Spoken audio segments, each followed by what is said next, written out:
Hi friends, ರೈತ ಬಂಧು ಚಾನಲ್ಗೆ ಸ್ವಾಗತ. ಇವತ್ತಿನ ವಿಡಿಯೋದಲ್ಲಿ ನಾನು ಏನು ತಿಳಿಸ್ಕೊಡ್ತಿದ್ದೀನಿ ಅಂದರೆ, ನಾವು ಇಷ್ಟು ದಿನ ಕೃಷಿಯಲ್ಲಿ ರಾಸಾಯನಿಕ ಗೊಬ್ಬರಗಳನ್ನು ಅತಿ ಹೆಚ್ಚಾಗಿ ಬೆಳೆಸ್ತಾ ಇದ್ವಿ. ಅಂದರೆ ಈ ಕಬ್ಬಿಗಾಗಿರ್ಬೋದು, ಇಲ್ಲಿ ತೋರಿಸ್ತಾ ಇದೀನಲ್ಲ ಕಬ್ಬು ಆಗಿರ್ಬೋದು, ಹಾಗೆ ನಮ್ಮ ಟೊಮಾಟಿ ಕೃಷಿ ಇದೆ ಅದಕ್ಕಾಗಿರ್ಬೋದು, ತರಕಾರಿ ಕೃಷಿಗಾಗಿರ್ಬೋದು, ಹೀಗೆ ಹಲವಾರು ಕೃಷಿಗಳಿಗೆ ನಾವು ರಾಸಾಯನಿಕ ಗೊಬ್ಬರಗಳನ್ನು ಬಳಸ್ತಾ ಇದ್ವಿ.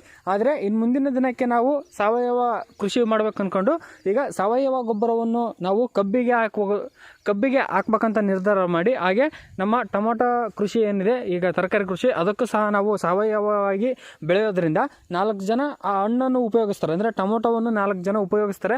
ಅವರ ಆರೋಗ್ಯನೂ ಸಹ ಚೆನ್ನಾಗಿರಲಿ ಅನ್ನೋ ದೃಷ್ಟಿಕೋನದಿಂದಾಗಿ ನಾವು ರಾಸಾಯನಿಕವನ್ನು ಬಿಟ್ಟು ಸಾವಯವ ಗೊಬ್ಬರವನ್ನು ಬಳಸಬೇಕಂತ ನಿರ್ಧಾರ ಮಾಡಿ ಸಾವಯವ ಗೊಬ್ಬರಗಳನ್ನು ತಗೊಂಡ್ಬಂದಿದ್ದೇವೆ.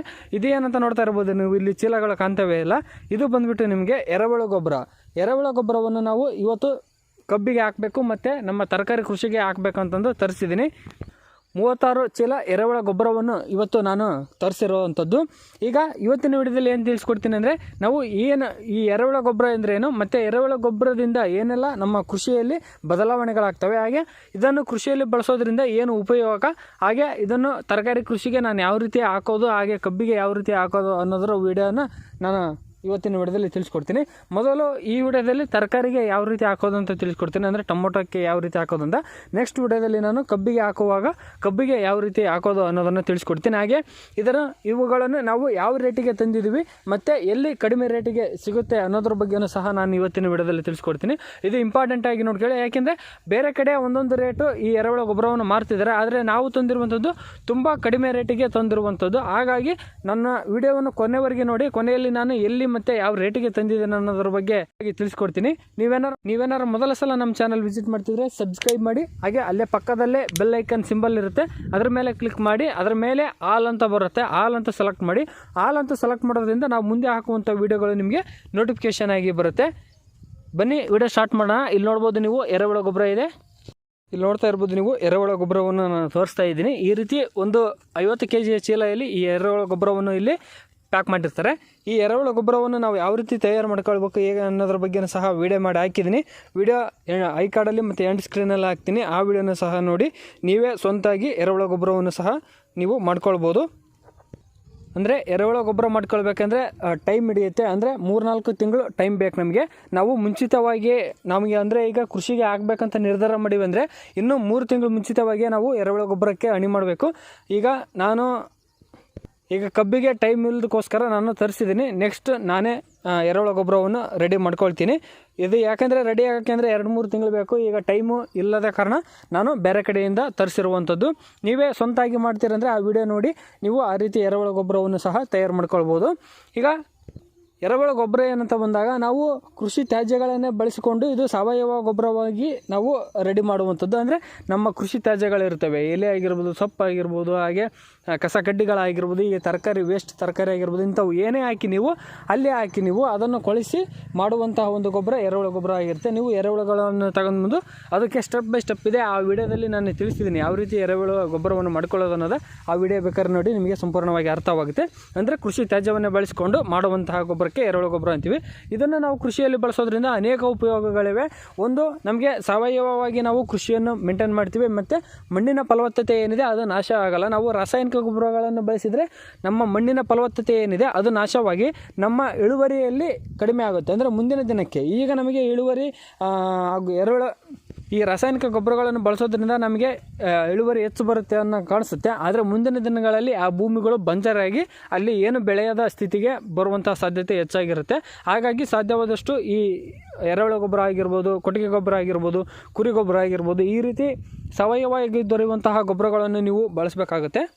ಇನ್ನು ಈ ಎರೆಹುಳ ಗೊಬ್ಬರವನ್ನು ಬಳಸೋದ್ರಿಂದ ನಿಮಗೆ ಇಳುವರಿ ಸಹ ಅತಿ ಹೆಚ್ಚಾಗಿ ಕೊಡುತ್ತೆ. ಇಲ್ಲಿ ನಿಮಗೆ ಇಳುವರಿ ಹೆಚ್ಚಾಗೋದ್ರ ಜೊತೆಗೆ ಮಣ್ಣಿನಲ್ಲಿರುವಂಥ ಸೂಕ್ಷ್ಮಾಣು ಜೀವಿಗಳೇನಿರ್ತವೆ, ಪೋಷಕಾಂಶಗಳೇನಿರ್ತವೆ, ಅವ ಅಭಿವೃದ್ಧಿ ಹೊಂದುವುದಕ್ಕೆ ಇದು ಸಹಾಯ ಮಾಡುತ್ತೆ. ಆ ಪೋಷಕಾಂಶಗಳು ಎಷ್ಟು ಅಭಿವೃದ್ಧಿ ಹೊಂದವೋ ನಿಮ್ಮ ಹೊಲ ಅಷ್ಟು ಸದೃಢವಾಗಿರುತ್ತೆ, ಮತ್ತು ನೀವು ಹಾಕುವಂಥ ಬೆಳೆ ಸಹ ಅಷ್ಟು ಚೆನ್ನಾಗಿ ಬೆಳೆಯುತ್ತೆ.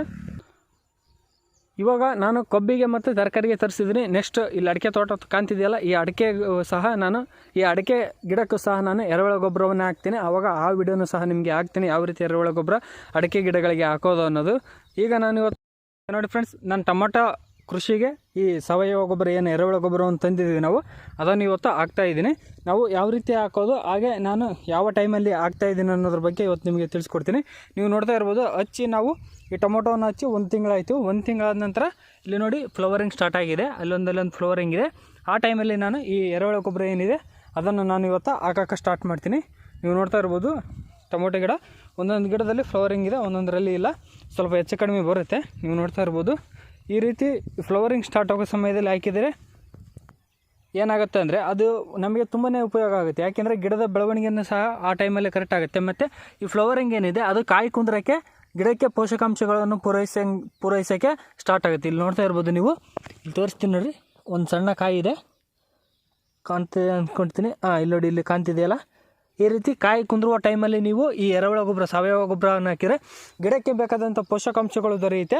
ಆವಾಗ ಗಿಡ ಸಮೃದ್ಧವಾಗಿ ಬರುತ್ತೆ, ಮತ್ತು ಕಾಯಿ ಸಹ ಶೈನಿಂಗ್ ಆಗಿ ಮತ್ತು ಸೈಜು ಸಹ ಹೆಚ್ಚಿಗೆ ಆಗುತ್ತೆ, ಇಳುವರಿಯಲ್ಲಿ ಸಹ ಹೆಚ್ಚಿಗೆ ಆಗುತ್ತೆ. ಹಾಗಾಗಿ ಈ ಫ್ಲವರಿಂಗ್ ಟೈಮಲ್ಲಿ ನಾನು ಈ ಎರೆಹುಳ ಗೊಬ್ಬರವನ್ನು ನಾನು ನಮ್ಮ ಟೊಮೊಟೊ ಕೃಷಿಗೆ ಹಾಕ್ತಾಯಿದ್ದೀನಿ.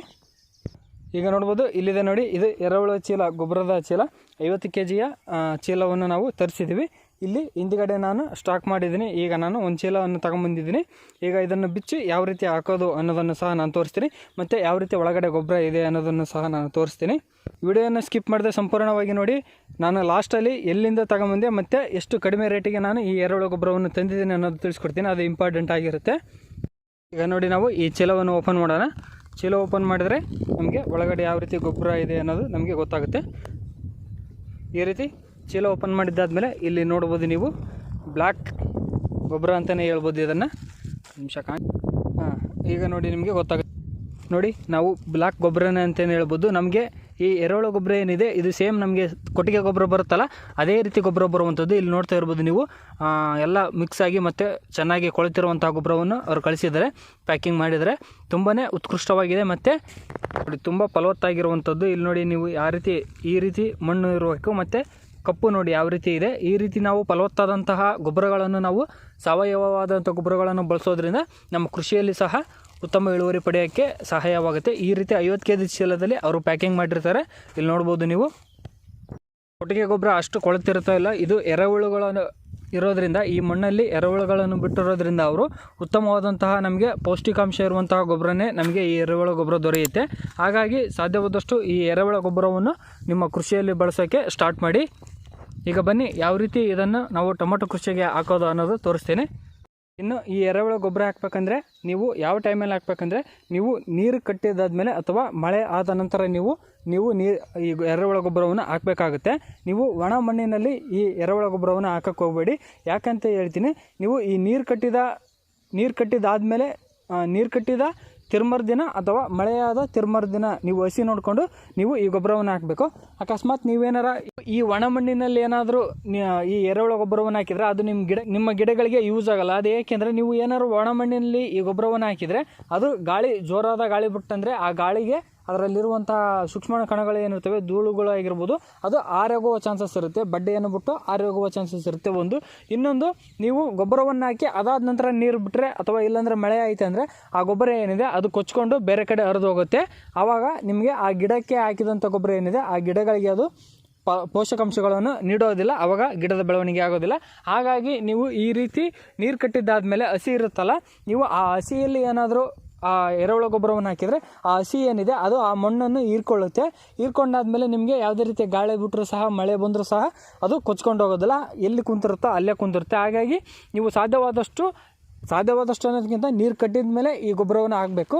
ಅದಾದ ನಂತರ ಇಲ್ಲ ಅಥವಾ ಮಳೆ ಆಯ್ತಂದರೆ ಮಳೆಯಾದ ತಿರುಮರ ದಿನ ನೀವು ಹಸಿ ನೋಡಿಕೊಂಡು ಅದನ್ನು ನೀವು ಗೊಬ್ಬರವನ್ನು ಹಾಕಬೇಕಾಗತ್ತೆ. ಈಗ ನಾವು ಟೊಮೊಟೊ ಕೃಷಿಗೆ ಯಾವ ರೀತಿ ಈ ಗೊಬ್ಬರವನ್ನು ಹಾಕೋದು ಅಂತ ತೋರಿಸ್ತೀನಿ. ಇಲ್ಲಿ ನೋಡ್ತಾ ಇರ್ಬೋದು ನೀವು, ನಿಮ್ಮ ಗೊಬ್ಬರ ಇರುತ್ತಲ್ಲ, ಒಂದು ಇಡಿ ಒಂದು ಗಿಡಕ್ಕೆ ಹಾಕ್ಬೇಕಂದ್ರೆ ಒಂದು ಇಡಿ ತಗೊಂಡು ನೀವು ಒಂದು ಗಿಡಕ್ಕೆ ನೀವು ಸುತ್ತರ್ದು ಹಾಕ್ಬೇಕಂದ್ರೆ ಬಡ್ಡೆ ಸುತ್ತರ್ದ ಈ ರೀತಿ ಇದೆಯಲ್ಲ, ಇದು ಬಡ್ಡೆ ಅಂದರೆ ನಿಮಗೆ ಈ ರೀತಿ ಸುತ್ತರ್ದ ಗೊಬ್ಬರ ಬೀಳಬೇಕು. ಯಾಕೆ ಅಂದರೆ ಈ ಟೊಮೊಟೊ ಕೃಷಿಯಲ್ಲಿ ಏನಾಗುತ್ತೆ ಅಂದರೆ ಬೇರುಗಳು ಆ ಪಕ್ಕಲ್ಲೇ ಇರ್ತವೆ. ಅಂದರೆ ಬೇರುಗಳು ಬಹಳ ದೂರ ಚಾಚೋದಿಲ್ಲ, ಇಲ್ಲೇ ಬಡ್ಡೆ ಇದೆಯಲ್ಲ ಇಲ್ಲೇ ಇರ್ತವೆ. ಹಾಗಾಗಿ ನಾವು ಈ ಬಡ್ಡೆಯ ಸುತ್ತರ್ದ ನಾವು ಈ ಗೊಬ್ಬರವನ್ನು ಹಾಕಬೇಕಾಗುತ್ತೆ. ಈಗ ನಾನು ತೋರಿಸ್ತಿದ್ದೀನಿ ನೋಡಿ, ಈ ರೀತಿ ನೀವು ಬಡ್ಡೆಯ ಸುತ್ತರ್ದೇ ಆ ಗೊಬ್ಬರವನ್ನು ಹಾಕಬೇಕು. ಆಗ ಮಾತ್ರ ನಿಮಗೆ ನೀವು ಹಾಕಿದಂಥ ಗೊಬ್ಬರ ನಿಮ್ಮ ಟೊಮೊಟೊ ಗಿಡಗಳಿಗೆ ಅನ್ವಯ ಆಗುತ್ತೆ. ಅಂದರೆ ತರಕಾರಿ ಯಾವುದೇ ಕೃಷಿ ಆಯಿತು ಬೇರುಗಳು ಬಹಳ ದೂರ ಹೋಗಿರೋದಿಲ್ಲ, ಹಾಗಾಗಿ ನಾವು ಸೀದಾ ಬಡ್ಡೆಗೆ ಹಾಕಬೇಕಾಗತ್ತೆ. ಇನ್ನು ನಾವು ಬೇರೆ ಬೆಳೆಗಳನ್ನು ಮಾಡ್ತೀವಿ ಅಂದರೆ ಈಗ ನಾವು ಫಾರ್ ಎಕ್ಸಾಂಪಲ್ ಇದು ಆಗಿರ್ಬೋದು, ಅಡಿಕೆ ಆಗಿರ್ಬೋದು ಅಥವಾ ತೆಂಗು ಆಗಿರ್ಬೋದು ಅಥವಾ ಬಟರ್ ಫ್ರೂಟ್, ಈ ರೀತಿ ಮರಗಳ ತೋಟಗಳು ಏನಿರ್ತವೆ ಆ ತೋಟಗಳಿಗೆ ಸಂಬಂಧಪಟ್ಟಂತೆ ನಾವು ಎರೆಹುಳು ಗೊಬ್ಬರ ಹಾಕಬೇಕಂದ್ರೆ ಸ್ವಲ್ಪ ಬಡ್ಡೆಯನ್ನು ಬಿಟ್ಟು ದೂರ ನಾವು ಬಡ್ಡೆಯನ್ನು ಬಿಟ್ಟು ಸ್ವಲ್ಪ ದೂರದಲ್ಲಿ ಹಾಕಬೇಕಾಗುತ್ತೆ. ಆದರೆ ಈ ತರಕಾರಿ ಕೃಷಿಯಲ್ಲಿ ಆಗಲ್ಲ, ಬಡ್ಡೆಗಳು ಅಲ್ಲೇ ಇರೋದ್ರಿಂದ ನಾವು ಬಡ್ಡೆಗೆ ಈ ಗೊಬ್ಬರವನ್ನು ನಾವು ಸುತ್ತರದ ಹಾಕಬೇಕಾಗುತ್ತೆ. ಇಲ್ಲಿ ನೋಡಿ, ಒಂದು ಗಿಡಕ್ಕೆ ಒಂದು ಹಿಡಿಯುವಷ್ಟು ಗೊಬ್ಬರವನ್ನು ಈಗ ಈ ರೀತಿ ಸುತ್ತರದ ಹಾಕಬೇಕಾಗುತ್ತೆ. ಈ ಗೊಬ್ಬರವನ್ನು ನಾವು ಅಂದಾಜಿನಲ್ಲಿ ಅಂದರೆ ಒಂದು ಹಿಡಿ ಅಂತ ಹೇಳಿದೆ, ಆದರೆ ತರಕಾರಿ ಕೃಷಿಗೆ ಸಂಬಂಧಪಟ್ಟಂತೆ ಒಂದು ಹಿಡಿ ಸಾಕು. ಆದರೆ ಬೇರೆ ಬೆಳೆಗಳಿಗಾದರೆ, ತೋಟಗಾರಿಕಾ ಬೆಳೆಗಳಿಗಾದರೆ ನೀವು ನಿಮ್ಮ ಗಿಡದ ಬೆಳವಣಿಗೆ ನೋಡಿಕೊಂಡು ನೀವು ಈ ಗೊಬ್ಬರವನ್ನು ಕೊಡ್ಬೋದಾಗಿರುತ್ತೆ.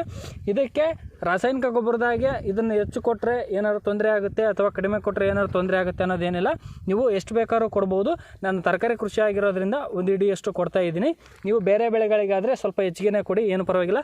ಹೆಚ್ಚಿಗೆ ಆದರೆ ಏನು ತೊಂದರೆ ಇಲ್ಲ, ಯಾವುದೇ ರೀತಿಯ ಗಿಡಕ್ಕೆ ತೊಂದರೆ ಆಗೋದಿಲ್ಲ ಮತ್ತು ಯಾವುದೇ ರೀತಿಯ ಗಿಡಗಳ ಬೆಳವಣಿಗೆಗೆ ಕುಂಠಿತ ಆಗೋದಿಲ್ಲ. ಹೆಚ್ಚಿಗೆ ಕೊಟ್ಟಷ್ಟು ತೋಟಗಾರಿಕಾ ಬೆಳೆಗಳಿಗೆ ಹೆಚ್ಚಿಗೆ ಈ ಗೊಬ್ಬರವನ್ನು ಕೊಟ್ಟಷ್ಟು ಸಹ ಇನ್ನೂ ಉತ್ತಮವಾಗಿ ಬೆಳೀತವೆ.